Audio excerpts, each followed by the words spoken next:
Bien, compañeros, vamos a continuar entonces con la explicación de la gama de medidas sustitutivas que contempla el artículo 264 del Código Procesal Penal. Verificando así también que puede darse, como ya se indicó, la prohibición de que el sindicado se comunique con víctimas, con testigos o bien con copartícipes, es decir, con otros sindicados dentro de ese proceso. La ley entonces otorga esa facultad al juez para evitar esa comunicación y garantizar el resultado del proceso. De esa cuenta es donde podemos también hacer un análisis que con estas dos medidas sustitutivas, la contenida en el numeral 5 y 6, se puede romper un peligro procesal. Y ese peligro procesal es el que contempla el artículo 263, que es el peligro de obstaculización a la averiguación de la verdad.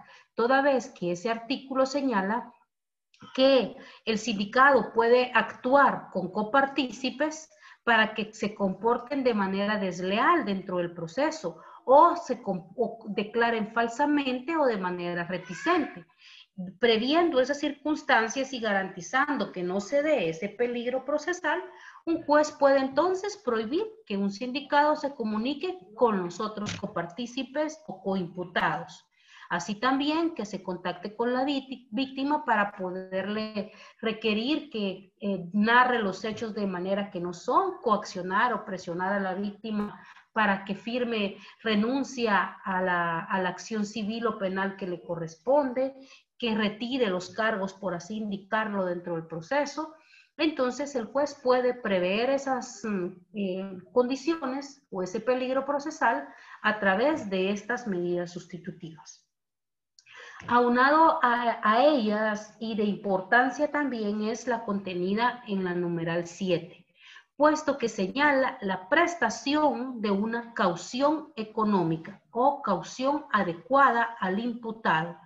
En este caso debemos comprender que la ley señala lo siguiente: la prestación de una caución adecuada por el propio imputado o por otra persona, mediante depósito de dinero, valores o constitución de prenda o hipoteca, embargo o entrega de bienes o la fianza de una o más personas idóneas.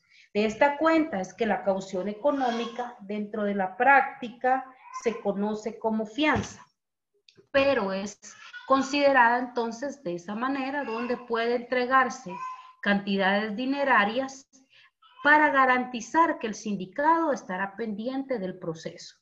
Esta cantidad de dinero puede ser pagada por el propio sindicado o bien por cualquier otra persona que realice el depósito previa boleta que emite el juzgado, donde se van los fondos a la tesorería del organismo judicial, para que en un momento futuro, si así se estima pertinente, esa fianza pueda ser devuelta al sindicado cuando se resuelva su situación jurídica.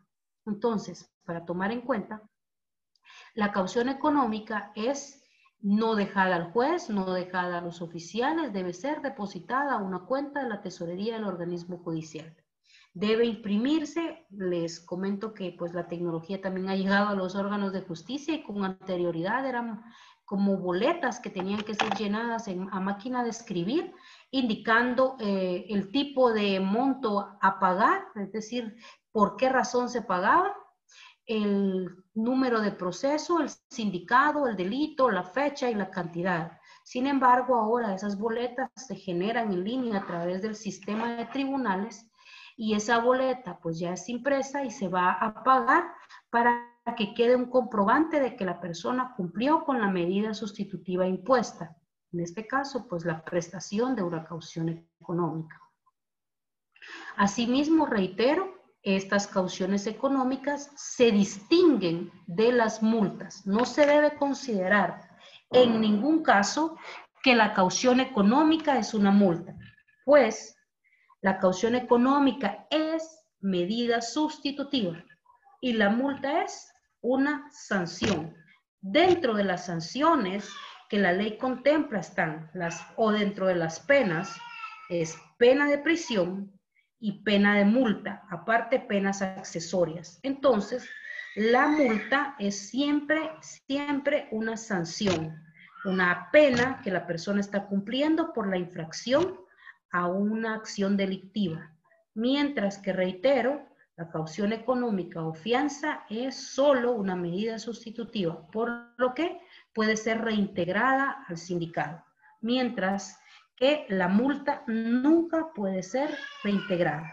Reitero, una sanción a distinción de una medida sustitutiva. ¿Estamos claros, compañeros, en ese punto? Pues es objeto de examen. Esta, en especial, consagrada en el numeral 7 del artículo 264, será objeto de evaluación. Efraín López de la Cruz, ¿estamos bien o alguna duda en cuanto a las cauciones económicas?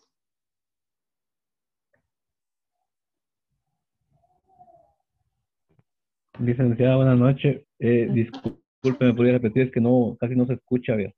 Ay, No perdón. escuché esa parte. ¿Sí hay alguna duda en cuanto a las cauciones económicas o para usted ha quedado claro el punto de, o el punto concreto sobre esta figura jurídica?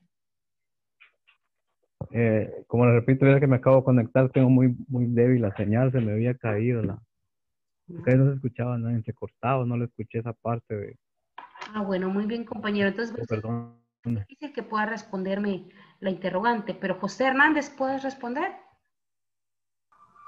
Buenas noches, licenciada. Pues no tengo ninguna duda y sí me quedó claro lo que son lo de ese tema, ¿verdad? Muy bien, excelente. La siguiente diapositiva, por favor.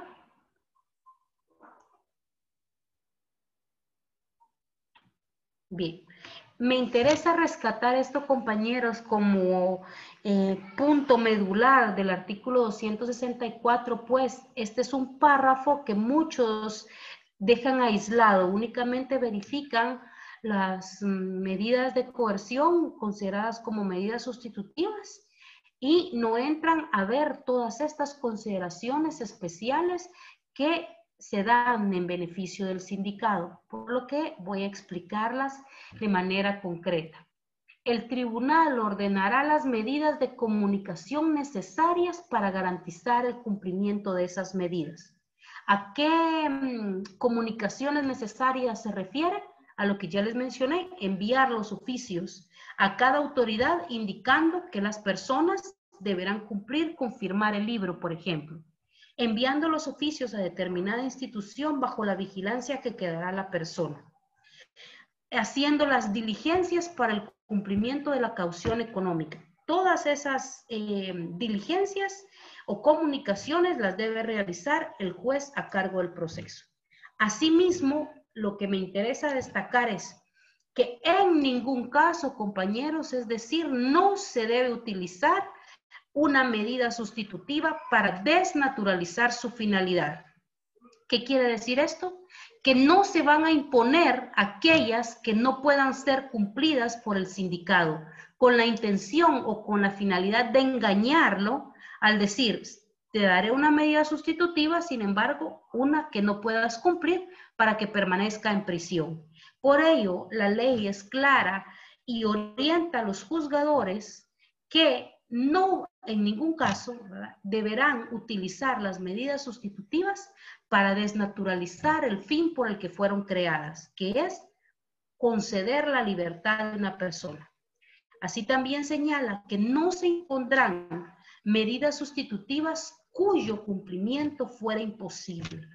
¿Qué quiere decir? Que a una persona, como ya se mencionó, que hurtó 500 quetzales o robó 500 quetzales, se le va a imponer una caución económica de 6 millones de quetzales. Es imposible que esta persona pueda pagar esa medida sustitutiva y en consecuencia lo obligaría a estar en prisión. Por lo que la ley entonces enfatiza en que debe ser una medida de posible cumplimiento. Aparte de señalar esto, de indicarle al juez que busque aquellas que la persona pueda cumplir, también destaca que de manera especial buscará evitar la imposición de una sanción económica, es decir, que buscará evitar imponer fianzas cuando el estado de pobreza o la carencia de medios del imputado impidan tal prestación. ¿Qué quiere decir esto, compañeros? Que en muchos casos, como abogada defensora, me ha tocado que exponerle al juez y requerirle que no imponga una caución económica, pues es evidente el estado de pobreza del sindicado.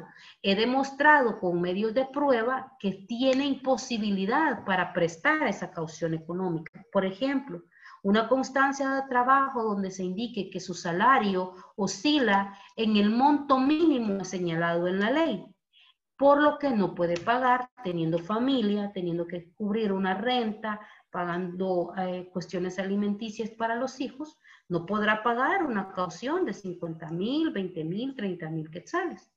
Que el juez imponga una que sea de posible cumplimiento para él, o que no imponga ninguna, pues la ley le permite obviar esta medida sustitutiva, siempre y cuando el estado, como se indica acá, el estado de pobreza o la carencia de medios del sindicado demuestren que le es imposible cumplir con ese pago.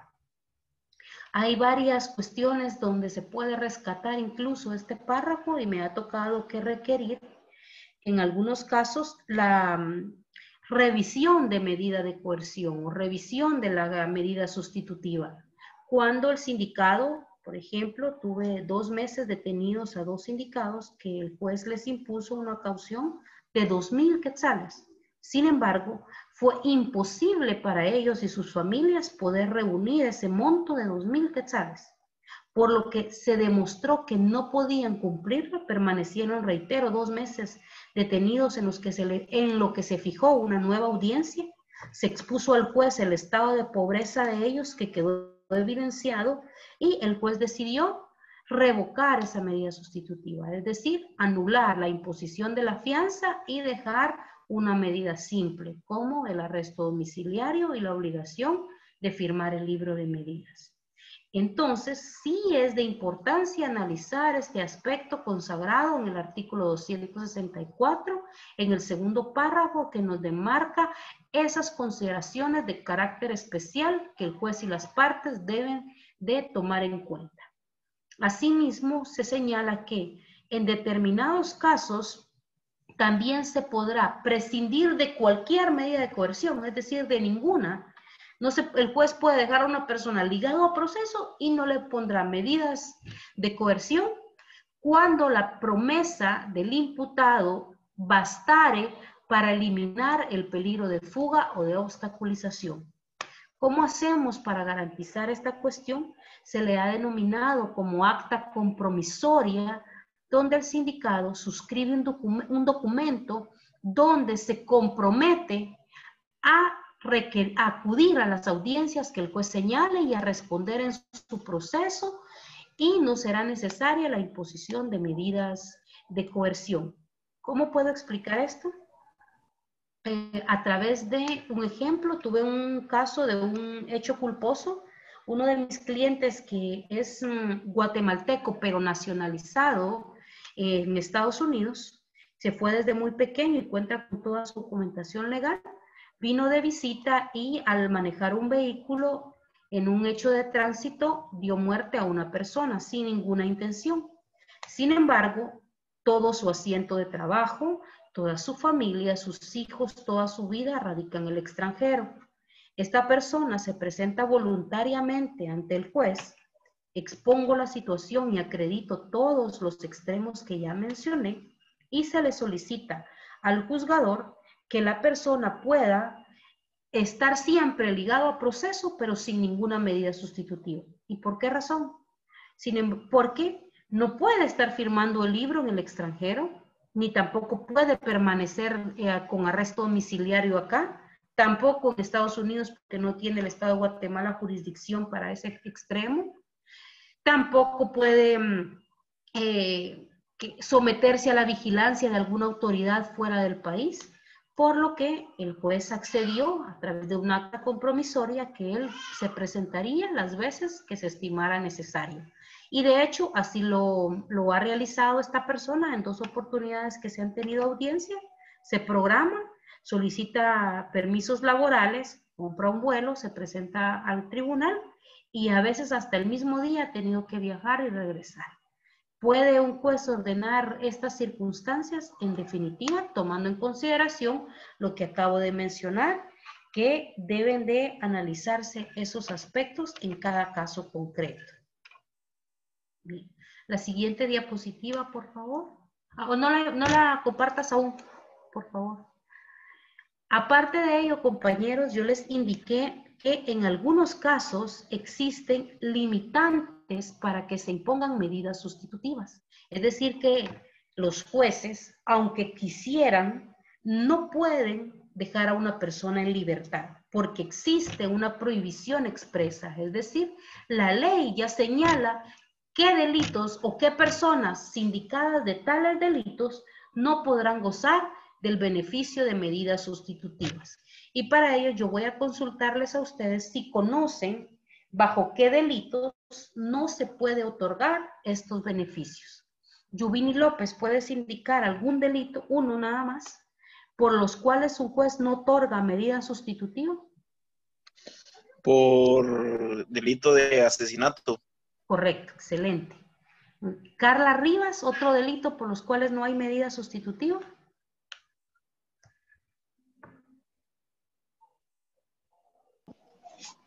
Buenas noches, licenciada.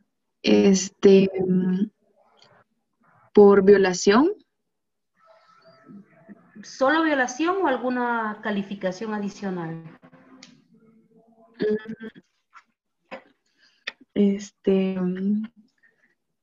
Permítame.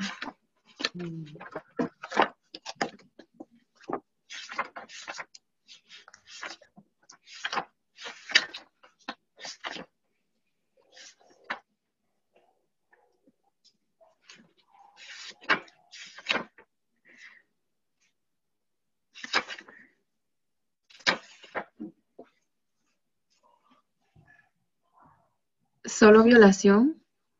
Bien. En este caso, los delitos de violación sí gozan de medida sustitutiva. Los que no pueden tener este beneficio son las violaciones con agravación de la pena o violaciones agravadas. Estas sí no gozan de este beneficio. Lo veremos un poquito más adelante. Mildred Díaz.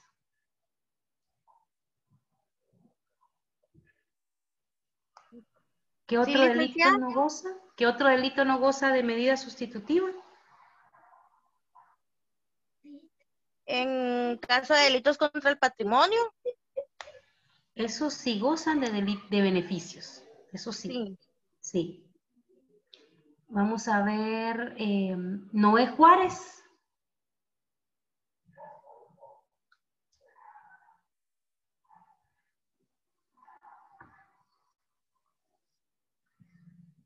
Saúl Herrera.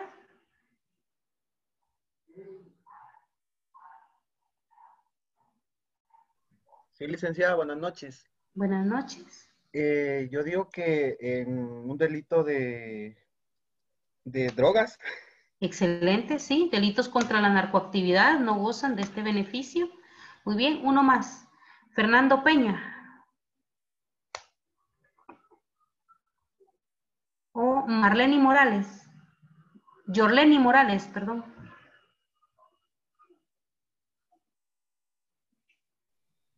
El parricidio, licenciada.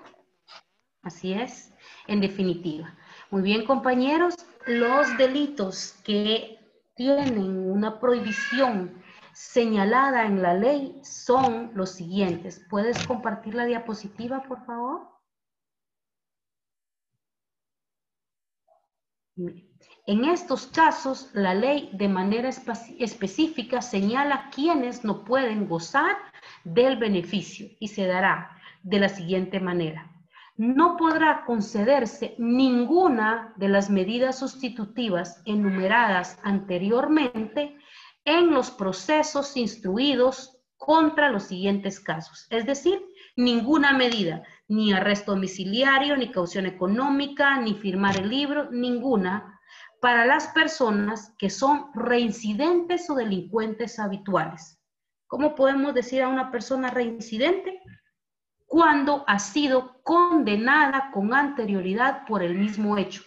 Ojo con eso, compañeros, condenada, no procesada. Si una persona fue una vez procesada por un delito de robo y de nuevo fue procesada por otro delito de robo, eso no determina si es reincidente. Lo que da la determinación es si hay condena, es decir, una sentencia condenatoria en su contra por los mismos delitos. Ahí sí podemos hablar de que la persona no podrá tener este beneficio porque ha caído en reincidencia. Y delincuentes o habituales son los que cometen varios hechos delictivos de manera constante. Estas personas indicadas tienen entonces prohibición para el otorgamiento de beneficios. 2. Por los delitos de homicidio doloso. ¿Cuáles son los homicidios dolosos entonces? Aquellos donde está la intención de cometerlos, como el homicidio simple, a distinción del homicidio culposo, que ya lo mencionamos, se da bajo otras características apartadas de la intencionalidad, sino porque median las condiciones de impericia, de imprudencia o de negligencia. Asimismo, los procesados por delito de asesinato, delito de parricidio, por las violaciones agravadas o calificadas. Violación agravada entonces, violación con agravación de la pena. Violación calificada en concurso real o concurso ideal. Esas violaciones no gozan de beneficio. Sin embargo, una violación simple sí puede ser beneficiada con una medida sustitutiva. Sin embargo, un delito de carácter patrimonial como la estafa o como el robo simple sí puede ser beneficiado. El único que no permite ese beneficio, como ustedes lo están observando, es el delito de robo agravado. En esos casos sí no se puede otorgar la medida sustitutiva. Y se da porque el robo agravado tiene circunstancias que revelan peligrosidad del sindicado, como el uso de armas, como el hacerlo en cuadrilla, es decir, utilizar a más personas para cometer el hecho. En fin, circunstancias que, reitero, revelan peligrosidad. Asimismo, como se indica, no pueden gozar de beneficio de medida sustitutiva todas las personas indicadas de los delitos de plagio o secuestro en cualquiera de sus formas. Los delitos de sabotaje y asimismo, ojo con eso, los delitos de portación ilegal de armas de fuego de uso civil o deportivas. Y los que tengan delito de tenencia, de portación de armas con número de registro alterado, borrado o no legalmente marcado por la DIGECAM. Estos casos solo cuando se da la reincidencia. Quiere decir que cuando la persona ya ha sido procesada y condenada por este delito y vuelve a caer en la comisión del mismo. Sin embargo, si es la primera vez que está procesado por estos hechos, sí puede gozar de medida sustitutiva. La limitante va únicamente a los reincidentes y esta modificación que sufrió el Código Procesal Penal es reciente, toda vez que por los altos índices de muertes a personas, o para explicarlo de mejor manera, personas que utilizaban motocicletas y se dedicaban al sicariato a través de armas ilegales, a productos de hechos extorsivos o por encargos, ese tipo de asesinatos que demostró que Guatemala cuenta con un alto índice de portación ilegal de arma y que esa portación ilegal de arma va orientada a la comisión de hechos ilícitos como robos, asesinatos y extorsiones. Entonces, el Estado se ve en la necesidad de modificar la ley y otorgar una limitante a las personas reincidentes por esa portación o tenencia de arma. Estas características, compañeros, o estas circunstancias deben de ser tomadas en cuenta, pues limitan, reitero, el derecho fundamental del sindicado a gozar de una libertad, es decir, de enfrentar su proceso a través de encontrarse gozando del beneficio y solventar su situación jurídica. Si tienen alguna duda en cuanto a esas indicaciones que se acaban de dar, por favor, indíquenlo, compañeros. Y si eres tan fina, la siguiente diapositiva. Esta nos dará un ejemplo de las medidas sustitutivas, por favor.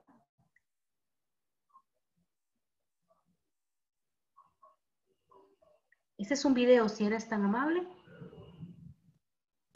A continuación, le brindamos una explicación relacionada a las medidas sustitutivas, un término judicial que, como bien lo dice, son otorgadas por los jueces para sustituir a la prisión. Los detalles en la siguiente nota.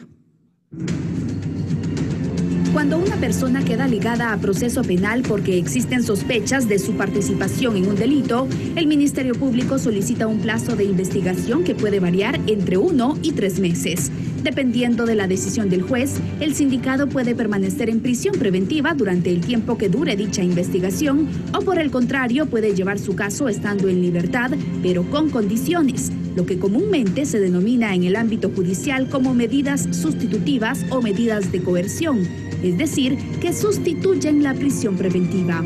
Pero, ¿en qué casos es posible beneficiar a alguien con una medida sustitutiva? El juez entra a analizar si existen peligros procesales o no. Puede ser incluso un delito menos grave, pero si hay peligros procesales se debe ordenar la prisión preventiva. Lo que sí existe es una limitación en cuanto a qué delitos no gozan de medidas sustitutivas. Asesinato, narcotráfico, robo agravado.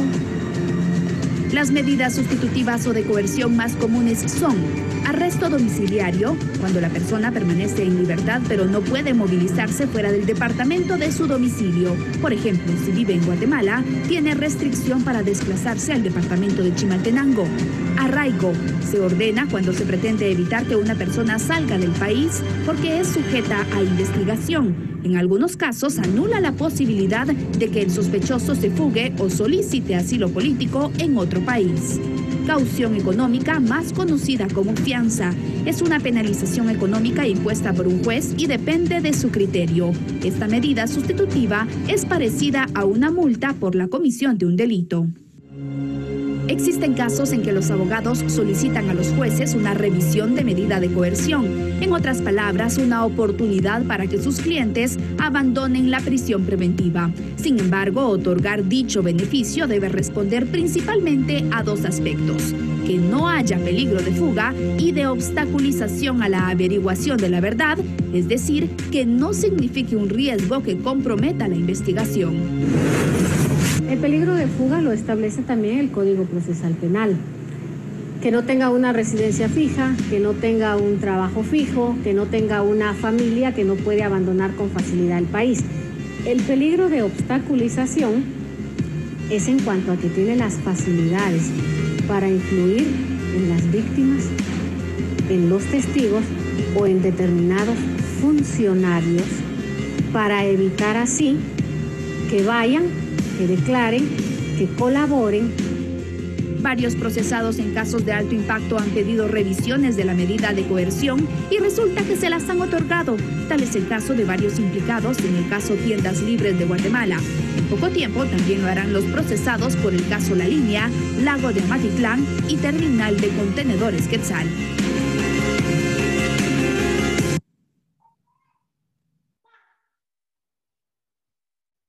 Muy bien, compañeros, creo que ese video pues nos enmarca de manera acorde el tema que estamos analizando, viendo cómo entonces dentro de los procesos que el Estado de Guatemala tiene a bien juzgar y conocer, puede hacer uso de esas cuestiones legales que están contenidas en el artículo 264 que acabamos de analizar.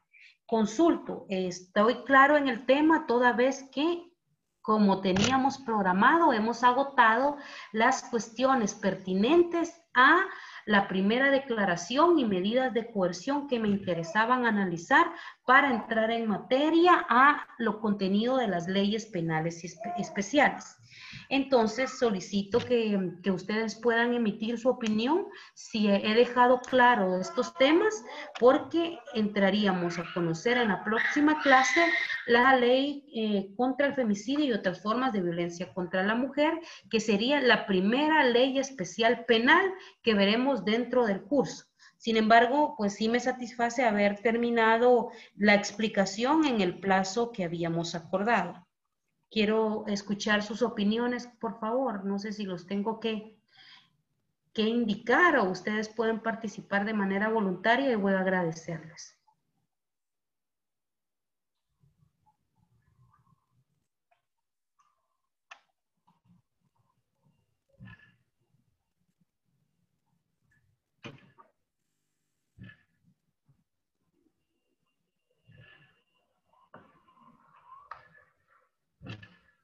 Por favor, compañeros, porque me hacen sentir sola. Creo que no me están escuchando.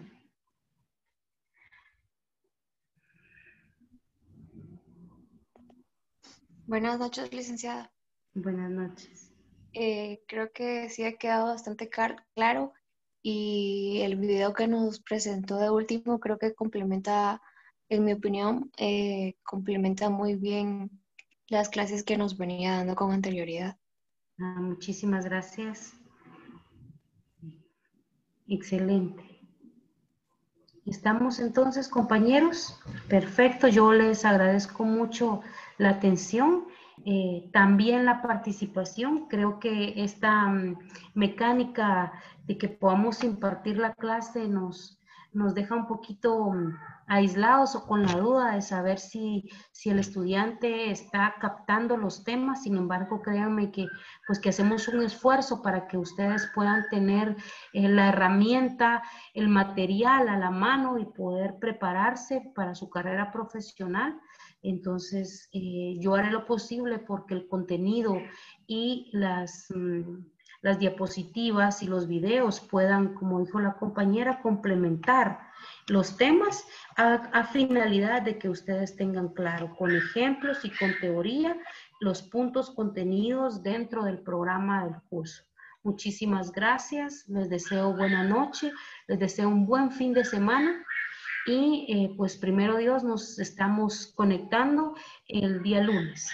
Recuerdo que los lunes yo inicio la clase 6 menos 10 más o menos, para que posteriormente tengan el curso de Derecho Probatorio con el licenciado Delbert Dicem García. ¿Estamos ahí, compañeros? Yo les agradezco. Muchísimas gracias. Muchas gracias, licenciada. Gracias. Gracias. Gracias, licenciada. Gracias, licenciada. Feliz noche. Feliz noche. Gracias, licenciada. Gracias, Lita. Buen fin de semana para todos. Feliz noche. Igualmente, feliz noche.